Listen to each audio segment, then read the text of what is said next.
Students, पिछली video में हमने आपको पढ़ाया था सापेक्ष गति।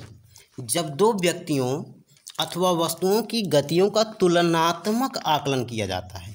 कैसा आकलन? तुलनात्मक आकलन किया जाता है तो उसे सापेक्ष गति कहते हैं।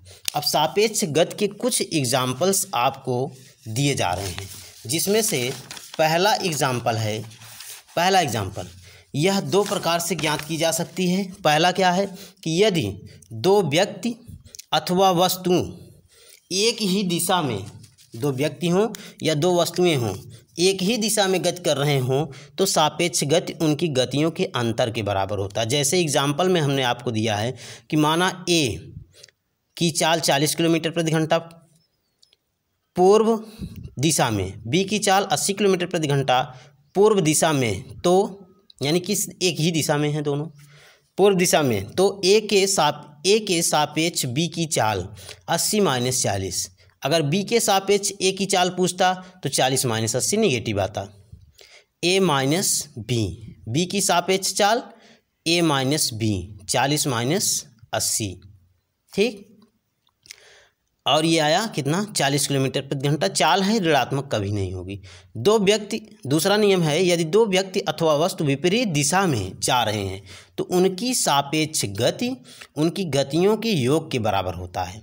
सापेक्ष गति गतियों की योग के बराबर होता है। जैसे माना ए की चाल 40 किलोमीटर प्रति घंटा पूर्व में, बी की चाल 80 किलोमीटर प्रति घंटा दक्षिण दिशा में, पश्चिम दिशा में है। तो उस स्थिति में देखिए, तो ए के सापेक्ष बी की चाल बराबर होगा ए प्लस बी।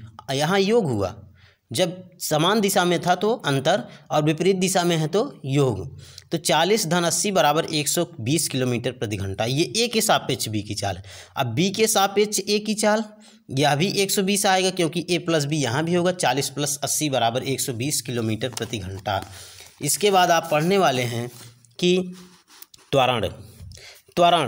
तो त्वरण में आपका है वेग परिवर्तन की समय दर को, यानी समय के साथ वेग में कितना परिवर्तन हो रहा है उसी को त्वरण कहते हैं। वेग परिवर्तन की समय दर को त्वरण कहते हैं, अथवा किसी समय अंतराल में प्राप्त वेग परिवर्तन को त्वरण कहते हैं। यानी कितने समय अंतराल में कितना वेग प्राप्त हो रहा है वो त्वरण है। त्वरण बराबर वेग परिवर्तन बटे समय अंतराल, वेग परिवर्तन बटे समय अंतराल, ये त्वरण का सूत्र है। अब त्वरण को स्मॉल ए से प्रदर्शित करते हैं। वेग परिवर्तन मीन्स v2 - v1 मीन्स बाद का वेग और पहले का वेग। बाद के वेग में से पहले का वेग हटा देने तो ये वेग परिवर्तन। समय अंतराल मीन्स बाद का समय माइनस पहले का समय, जिसको हम डेल्टा v अपान डेल्टा टी से प्रदर्शित करेंगे। तो ए बराबर आया डेल्टा v अपान डेल्टा टी। और इसका मात्रक, त्वरण का मात्रक है मीटर प्रति सेकंड, क्योंकि वेग का मात्रक मीटर प्रति सेकंड और समय का मात्रक सेकंड, तो मीटर प्रति सेकंड स्क्वायर ये त्वरण का मात्रक हुआ। डियर स्टूडेंट्स, आज की वीडियो क्लास में सिर्फ इतना ही। Thank you, take care, good bye.